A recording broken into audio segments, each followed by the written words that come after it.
গতবার আমরা 30 টাকা করেছি, এইবার আমরা ধানের দাম প্রতি কেজি 32 টাকা কৃষকের থেকে লক্ষ্য করি। আর চাউল গতবার ছিল 44 টাকা, এইবার আমরা 1 টাকা বাড়িয়ে 45 টাকা করেছি।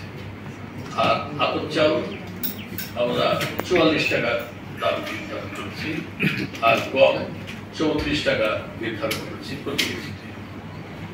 আজকে এটাই সিদ্ধান্ত, এবং আমরা হাওড়ে বেশি ধান কেনার জন্য আমরা সিদ্ধান্ত হয়েছে আমাদের।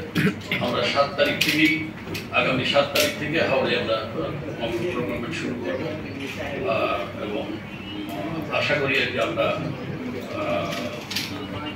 সফলতার সাথে করতে পারবো, এবং আপনাদের সবার সহযোগিতা করবো। সবাইকে ধন্যবাদ। জয় বাংলা, জয় স্যার। ধান চালেরটা এগুলো আমি করে একটু বলবেন।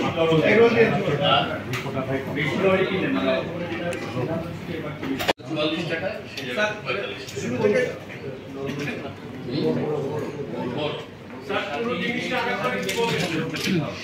7ই মে থেকে আমরা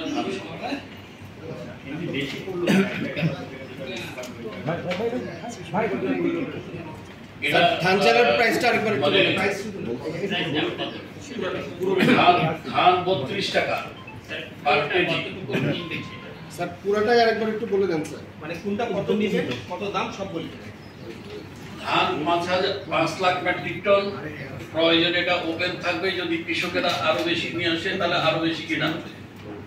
32 টাকা প্রতি কেজি, এবং সেদ্ধ চাউল 11 লক্ষ মেট্রিক টন, দাম 45 টাকা প্রতি কেজি, এবং আতপ চাউল 1 লক্ষ মেট্রিক টন, মূল্য 44 টাকা প্রতি কেজি। গম 50,000 মেট্রিক টন, প্রতি কেজি 34 টাকা। এটা হলো সিদ্ধান্ত, এবং আমরা হাওড়ে 7 তারিখ থেকে ধান কেনা শুরু করবো, বা শুধু হাওড় না, যেখানে যেখানে ধান কাটা শুরু হয়েছে সেখানে আমরা 7 তারিখ থেকে আমরা টোটাল 7,000 কোটি। সেটার উপর নির্ধারণ করেই করা হয়েছে, বাড়ানো হয়েছে।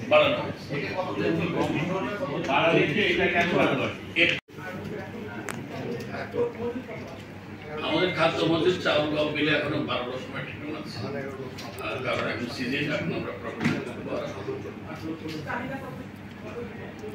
কি চাহিদা তো কালকে তো দিলাম যে 11 লক্ষ মেট্রিক টন সেদ্ধ, আর 1 লক্ষ মেট্রিক টন আতপ, আর হলো 5 লক্ষ বা ততদিন ধান।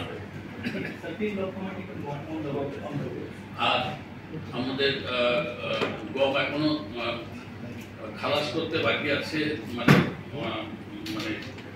কোর্টে পৌঁছেছে 1,20,000 মেট্রিক টন, এটা এখন খালাস হবে। আরো 3 লক্ষ মেট্রিক টন প্রক্রিয়াধীন আছে।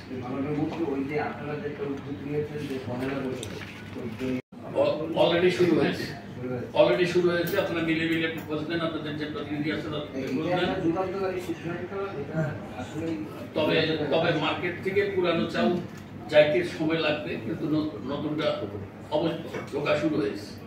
কারণ আমাকে একজনে ওই মানে বরগুড়ার থেকে পাঠিয়েছে, সেটা হলো বগুড়ার চাউল গেছে। মনের মধ্যে ব্যবসায়ীরা তো সময় চাইছিল, আপনারা আবেদন করছেন, এটা কি হলো?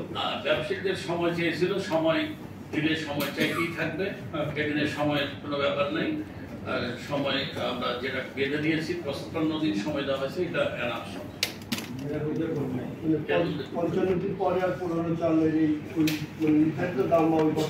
মানে এখন যেটা প্রোডাকশন হবে সেটা পুরাতন, যেটা মার্কেটে চলে আসছে সেটা মিল্কের থেকে এখন একদম ফ্রেশ পয়লা বৈশাখ থেকে শুরু হয়েছে। অতএব তারপরেও আমরা প্রি মেজারমেন্ট তো আমাদের নামাই আছে, আমরা যেমন প্রকুরমেন্ট করছি, এবার উৎপাদনও ভালো হয়েছে।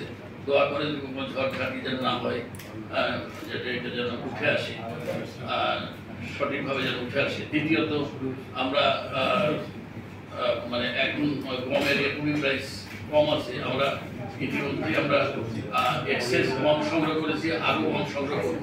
চাউলের যদি প্রয়োজন হয় আমরা গম দিয়ে এটা মেটাতে পারবো। আমরা সদা সচেষ্ট আছি, আমাদের নজর এবং আমাদের মানে কর্মপদ্ধতি সঠিকভাবে চলছে মাননীয় প্রধানমন্ত্রী। মাননীয় মন্ত্রী খাতের ঘাটতি রেখেছেন, কিন্তু আপনি তো এই